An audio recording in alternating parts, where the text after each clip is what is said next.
Hi, everyone. I'm Diane Macedo. Thanks for streaming with us. Senate Democrats have passed a $3.5 trillion budget resolution after a marathon 14-hour voting session. The plan includes massive spending for key Democratic priorities like universal pre-K, free community college, and funding to combat climate change. It would be paid for by increasing taxes on the wealthy and corporations. Every Senate Democrat voted to pass the resolution, getting the ball rolling on reconciliation. But Democrats hold a slim majority in the House and now face the challenge of keeping their party united. Overnight, the Taliban seized control of more key cities as U.S. troops pull out of Afghanistan. Taliban forces are reported to be fighting together with al-Qaeda and other terrorist groups, winning at least 9 major victories in less than a week. This map shows how rapidly the Taliban have advanced since mid-April, when President Biden formally announced plans to bring our troops home. According to one estimate, they now control 65% of the country. Tropical storm Fred formed overnight near Puerto Rico, bringing gusty winds and heavy rain to the island. A tropical storm warning has been issued for the Dominican Republic as Fred is expected to cross the island this afternoon on its way to Florida. It's then expected to move over the Florida Keys by Friday night or Saturday morning. And as the Delta variant surges across the U.S., overflow tents are now being set up outside LBJ Hospital in Houston, Texas, a site we thought we'd seen the last of. A new CDC forecast says COVID hospitalizations could quadruple by Labor Day to more than 33,000 admissions a day. This as healthcare workers are already overwhelmed with patients. Marcus Moore has the latest. This morning, the Delta variant surging across parts of the South. You're just seeing this firestorm across the South that's basically picking off anyone who's unvaccinated. A significant percentage now are going into hospitals and going into ICUs. Overflow tents erected in Houston, and in North Texas, the region down to only 2 pediatric ICU beds. These are not just for COVID. Car wrecks and anything else. If your child needs ICU and a ventilator in a 19-county area, we have 2. After banning mask mandates across the state, Texas Governor Greg Abbott now asking hospitals to stop non-emergency surgeries to make room for COVID patients. Nobody else understands what it's like to work in an ICU right now. The countless death that we're seeing, we're not making a difference anymore. I feel like we've lost this fight. And now concern is growing about what this means for unvaccinated children as they head back to school. In Dallas, the school district defying Governor Abbott's orders, officially rolling out a mask mandate Tuesday. There are consequences for whatever actions you take, and I'd rather take that consequence than have the health of students and staff and families on my mind. A similar scene in Florida. The White House now looking into using federal COVID relief funds to help pay Florida teachers after Governor DeSantis threatened to withhold salaries of school officials who enact a mask mandate. This as Dr. Anthony Fauci joins the second largest teachers union, now calling for a vaccine mandate for educators. I'm going to upset some people on this, but I think we should. We've had 615,000 plus deaths, and we are in a major surge now as we're going into the fall, into the school season. This is very serious business. Diane, this morning you can see the overflow tents that they've set up outside LBJ Hospital. They've prepared this for the influx of patients that could be coming over the next few weeks and into the future. And it gives you a sense of just how quickly this virus has been spreading and the strain it has put on hospitals. There is one county in the southern part of the state where they have seen hospitalizations increase more than 400% in the past 30 days. Diane. All right, Marcus Moore in Houston, Texas for us. Marcus, thank you. And let's bring in emergency physician and ABC News medical contributor, Dr. Darian Sutton, for more on this. Dr. Sutton, thanks so much for being here. First, I just want to get your reaction. What do you think, seeing these overflow tents being set up in Houston and hearing the CDC now say COVID hospitalizations could quadruple by Labor Day? It's frustrating, to be honest with you, because honestly, what we know now is that these vaccines prevent hospitalizations and deaths. And to see these low vaccination rates, states suffer from these cases with sequential hospitalization and death rates that are increasing, I look at it and all I see is preventable disease. Now, some schools in Florida and Texas are going against their own governors and maintaining mask mandates despite threats to their salaries. Do you think masks are needed in the classroom to keep kids safe? Absolutely. So I always approach this discussion with the understanding that everyone has the main goal of getting kids in school and keeping them there. And we understand that outbreaks cause school closures, and mitigation efforts like masking indoors and vaccinating all of those who are eligible decreases outbreaks. So bottom line is, if we want to have schools in session during an ongoing pandemic, we must have a plan, and that is masking indoors and mitigating as much as possible and vaccinating all of those who can get vaccinated. Now, Dr. Fauci has joined the second largest teachers union, now calling for a vaccine mandate for educators. What are your thoughts on that? What kind of an impact do you think that would have on potential outbreaks in schools? I think that vaccinating all of those who are eligible will decrease outbreaks, as much as we have seen in other states that have continued to comply with these vaccinations, as well as in terms of hospitalization. For example, hospital employees. The vaccination rates are incredibly high, and we can see that we're preventing outbreaks of COVID-19, even though we're highly exposed. I want to also emphasize the importance of patience when one is making a medical decision about their health, like getting vaccinated. But we have to acknowledge that we have a method to prevent hospitalizations and deaths, and we can no longer and should no longer put the lives of those who are vaccinated on hold while we await the decisions of those who qualify but remain unvaccinated. It's really at this point, it's sad that it's gotten to this point, but we'll likely see continued changes in the future in terms of mandates, as well as accesses to the community, like dining, sports, and travel. And a CDC advisory panel is expected to meet again on Friday to discuss the possibility of booster shots for people who are severely immunocompromised. So what do you think will come of that? And do you think the general public will end up needing booster shots too? So right now, there is no indication that the general public needs a booster shot. These vaccines are continuing to prove effective, as the breakthrough rate of those who require hospitalizations and deaths remains below 0.001%. I just want to pause at that number because it's really important, because when you compare the rate of those who are infected and not vaccinated who require hospitalization, it's above 18%. So that extraordinary gap points at the power of these vaccines in preventing hospitalizations and deaths. Now, of that small breakthrough rate, it seems that though the predominant group of patients who get vaccinated and subsequently get COVID-19, and that qualifies as a breakthrough, are over the age of 65 and or immune compromised. So during these upcoming meetings, we will unpack that to try to figure out if a third shot would be beneficial to this high-risk group. But we also have to take into effect that there are many people around the world that are desperate for their first shot. So we have to think about equity before giving our third shot to some of our citizens when some people haven't even gotten their first. All right, Dr. Darian Sutton, always great to have you. Thank you. Thank you.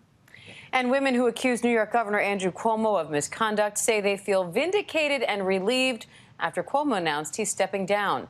These are some of the front pages of the major newspapers marking the governor's fall from grace after a state investigation found he sexually harassed 11 women. Cuomo was also under investigation for his management of nursing homes and nursing home death information during the pandemic, as well as other allegations. But just a week ago, it looked as though he was not backing down. Ariel Reshev has more on what led to the end of his decade in office. This morning, a stunning downfall for New York Governor Andrew Cuomo, resigning amid multiple allegations of sexual harassment. Given the circumstances, the best way I can help now is if I step aside and let government get back to governing. The governor averting lengthy impeachment proceedings, but his legal battle just beginning as he faces possible misdemeanor charges in Albany stemming from a criminal complaint filed by his former executive assistant, Brittany Commisso. And that's when he put his hand up my blouse and cupped my breast over my bra. Cuomo saying that never happened. His resignation coming 1 week after the release of that scathing report from the state attorney general that found he harassed 11 women. At Tuesday's press conference, Cuomo's attorney speaking first, slamming the report as biased. Cuomo then denying the allegations, but apologizing to the women. In my mind, I've never crossed the line with anyone. But I didn't realize the extent to which the line has been redrawn. There are generational and cultural shifts that I just didn't fully appreciate. And I should have. No excuses. And Diane, Cuomo says he wants this transition to be as seamless as possible. Lieutenant Governor Kathy Hochul says she is ready to leave. She will serve out his term through the end of 2022. She will make history as New York's first female governor. Diane? All right, Ariel Rashev in Albany, New York. Thank you. Coming up, we have a first look at a new special about Whitney Houston. Hear what some of the biggest stars in the business are saying about the impact the late singer had on the music industry and American culture in general when we come back.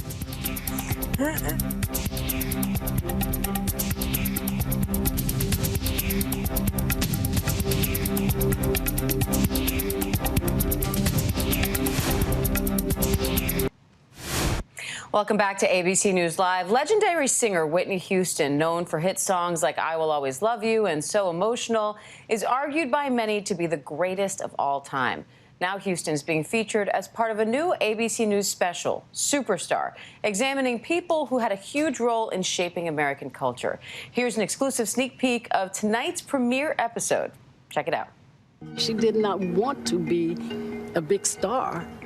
And I used to tease her and tell her, God didn't give you this gift to keep to yourself. You hear every genre in Whitney's songs because it's her voice. It's not just the songs, like, cause she could do a pop song, but she put so much soul and gospel into a pop song. When I heard the song How Will I Know, it was a great hook. And I went to the piano and just banged out the verse of How Will I Know. And I also then I got on the phone and called Whitney. I wanted her, can you sing that high? She goes, yeah, I can do that. I'm in the control room, she's in the studio, just out of the box. First go round, no warm up, no nothing, just pow. It was like, damn, now I'm seeing what all this hubbub is about. Why I have to produce, why Jerry is making me stop doing Aretha Franklin to do you. Those songs were as big on the R&B charts as they were on the pop charts, and worldwide. She kicked down doors for every black female artist, every black artist, and artist in general. Whitney Houston is it's an instrument. That's energy letting out something that we don't know what it is. That's why we call it singing and we call it Whitney Houston and we call it that. But we don't know what that is. She made it possible for us to believe that we could do the same things.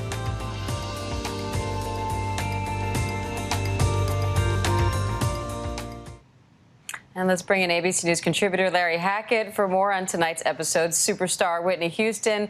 Larry, thanks for being here. I know tonight's special is going to include some interviews with people who knew Whitney Houston, people like Brandy, Shaka Khan, Darlene Love. What can we expect to hear from them?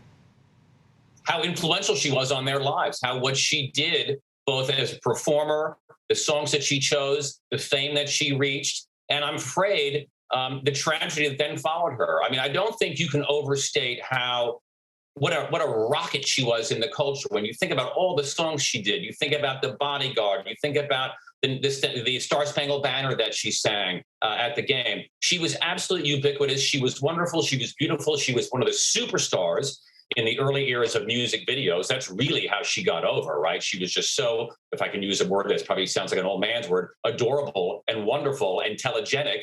That's what it was all about. And she was, in the kind of classic phrase of pop stardom, she was crossover, right? She wasn't just R&B and gospel, although, of course, that was her roots, deep, deep roots in that world. But she became a crossover star and became a superstar.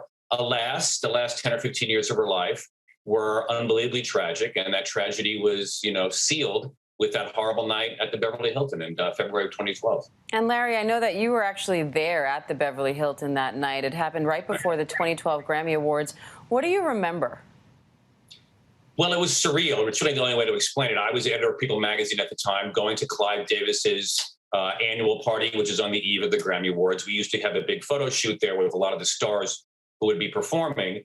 And as we arrived, moments after we arrived, the rumors started to fly through the lobby that Whitney had died upstairs, and people were arriving. People didn't know what to do. There was a period of time there where we didn't know if the party was going to go on. Our photo shoot was obviously canceled, but the party did go on. It was terribly awkward, terribly sad, totally surreal. Clive Davis, who of course is credited with having sort of found Whitney and making her popular, had the party, spoke at the party. Tony Bennett, I recall vividly, was a performer, and he spoke with tremendous anger about what had happened. There had been Amy Winehouse and all the people that he had talked about who'd recently passed away.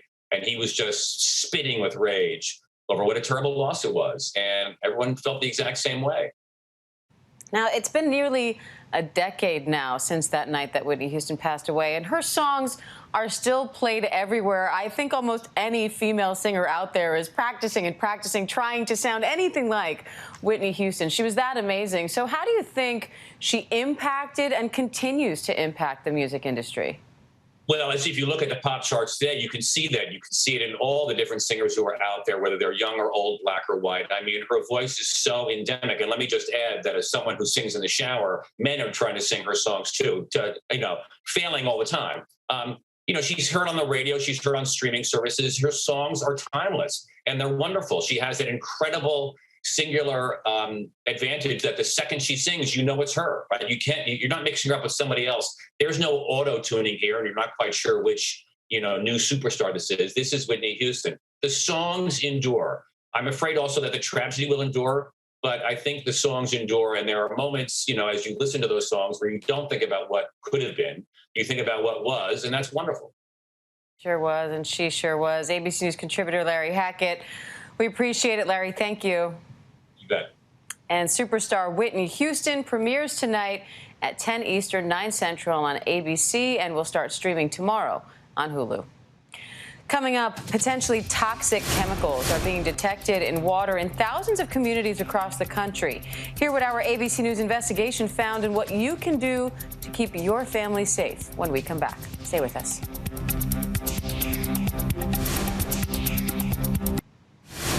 Welcome back. A group of unregulated, potentially toxic chemicals has been detected in more and more water in thousands of American communities. So what can you do to keep your family safe? ABC's Devin Dwyer takes a closer look. In the parched desert community of Tucson, Arizona, a precious natural resource is under threat. This is what we call the inflow into the plant. Water from the city's underground aquifer can pulse through these pipes at 10,000 gallons a minute, filtered, purified, and sent to taps in thousands of homes and businesses. But this spring, the city abruptly shut the plant down. We know that there's this contamination out there. We don't know exactly what it does, but we know it's not going away. Tests detected elevated levels of man-made chemicals known as per- and polyfluoroalkyl substances, or PFAS. They're colorless, tasteless, and scientists say potentially dangerous to human health over time. You lost confidence that these filters could take it out and guarantee the water's safe. We don't have enough confidence to go to drinking water supply at this time using just granular activated carbon. The indefinite shutdown turned off a source of drinking water for 60,000 residents, raising concerns about safety. There's so many memories growing up here. Patty Daggett's old neighborhood on the city's south side is still scarred by tap water poisoned in the 1980s by an industrial spill of the chemical solvent trichloroethylene, or TCE. Daggett swam in the contaminated water as a child and drank from the tap in her home. In 2014, at age 47, she was diagnosed with a rare form of blood cancer her doctor linked to the chemicals. He said that he had, through that cytogenic test, determined that my cancer had been caused by a toxin. I'm telling you right now, I would never let any of my kids, my grandkids, anybody in my family drink water in the faucet anymore. The TCE pollution, which went undetected for years, is linked to cancer cases and deaths across South Tucson. Hundreds of residents, including Daggett, received financial settlements and major lawsuits. In 1983, the EPA listed Tucson as a Superfund site, where cleanup of the water has been underway until now. This water treatment facility was designed to filter out 2 other toxic chemicals, but when PFAS arrived, city officials decided to shut it down. Mayor Regina Romero says a stream of PFAS-contaminated groundwater more than 143 times above the suggested EPA safety level threatened to overwhelm the city's drinking water filters and resurfaced old fears. We still have many families that lost loved ones because of TCE. And so it is palpable, it is present, How dangerous is PFAS in your view? Is it as concerning as It is as TCE? concerning. It is as concerning. The Environmental Protection Agency does not require testing for PFAS and does not enforce a national standard for the maximum amount that's safe to drink. But in 2016, concerned by emerging data on adverse health effects, the EPA issued an advisory to local water systems, saying PFAS exposure over 70 parts per trillion may result in liver damage, weakened immune systems, and cancer. The ones that are most strongly linked are kidney and testicular cancer. They can also have effects on developing babies and on women while they're pregnant. Dr. Jamie DeWitt is a toxicologist and pharmacologist leading cutting-edge research on how PFAS affects the human body over prolonged exposure. For those people who have PFAS in their bodies, there's not really anything that they can do to force them out of their bodies more rapidly. We don't have any drugs that will make you pee out PFAS really quickly. So if you're watching this and you're concerned about PFAS, you have to educate yourself. Where do you get your water, and what do you know about what's in your water? Scientists with the Environmental Working Group in Washington have detected some amount of PFAS in groundwater or drinking water in nearly 2,800 American communities across 49 states. The contamination, often linked to nearby industrial sites, landfills, airports, and military bases, where the chemicals may have seeped into the ground. We're walking on top of a huge reservoir of PFAS. You can't see it, but it's right beneath us. Yeah, it's very... University of Arizona hydrologist Bo Gua walked us through where scientists suspect some of Tucson's PFAS contamination began.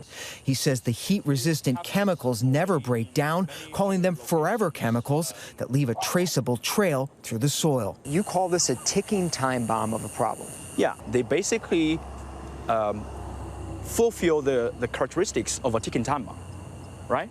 It's very dangerous, and they're migrating very slowly. State and local officials believe firefighting foam laden with the chemicals permeated soil around Tucson's airport and Air National Guard facility decades ago, only now reaching groundwater wells miles away. The firefighting foam, they have told us that they either, if it was used on the runway, they'd hose the stuff into the soil.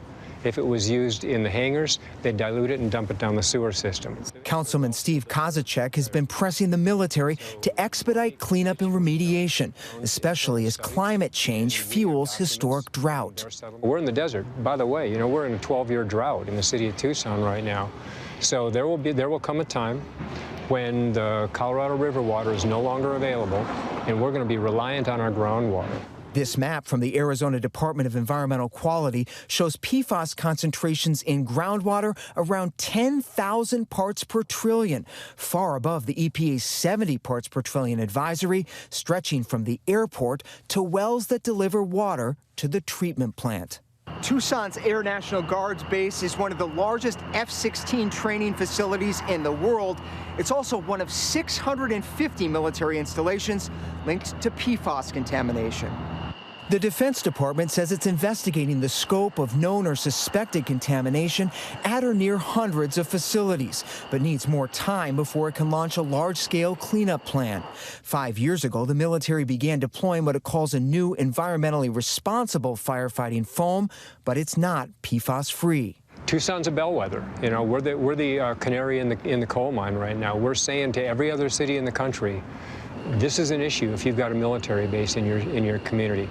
PFAS contamination linked to firefighting foams has been detected on the lake shores in northern Michigan and neighborhoods near an old Naval Air Station in Pennsylvania. In New Mexico, a dairy farmer claims in a federal lawsuit that groundwater contaminated by PFAS poisoned his cows.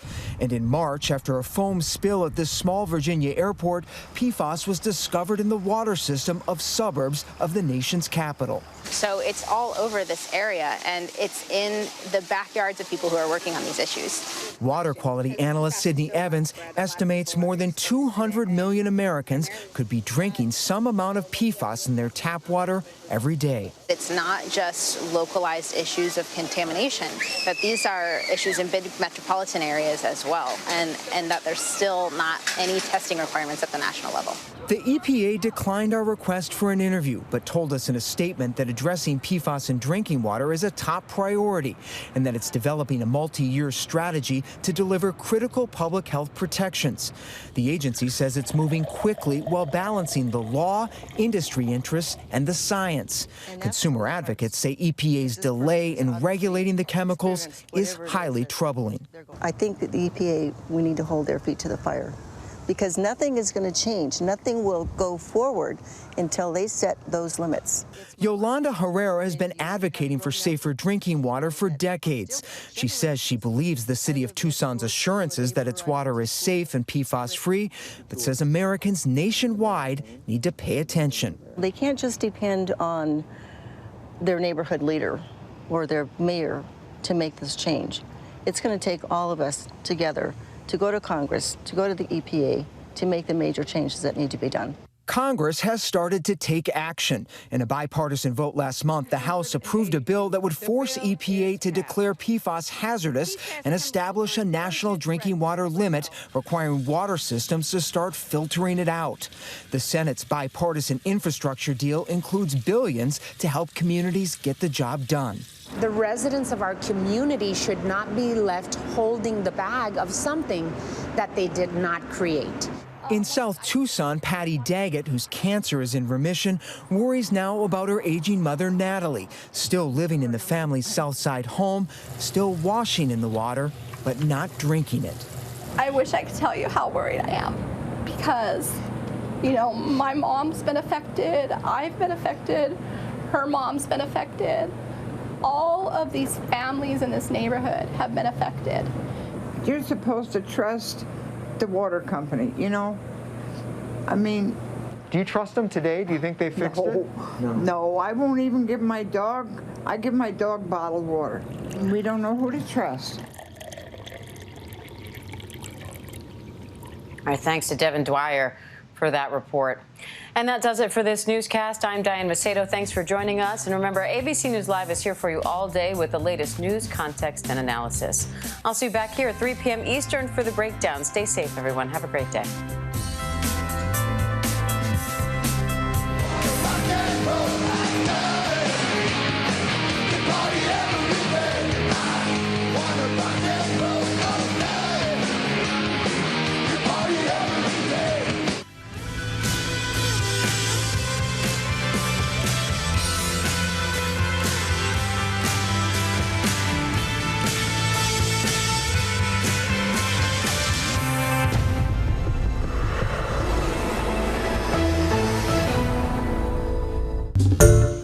Hi everyone, George Stephanopoulos here. Thanks for checking out the ABC News YouTube channel. If you'd like to get more videos, show highlights, and watch live event coverage, click on the right over here to subscribe to our channel, and don't forget to download the ABC News app for breaking news alerts. Thanks for watching.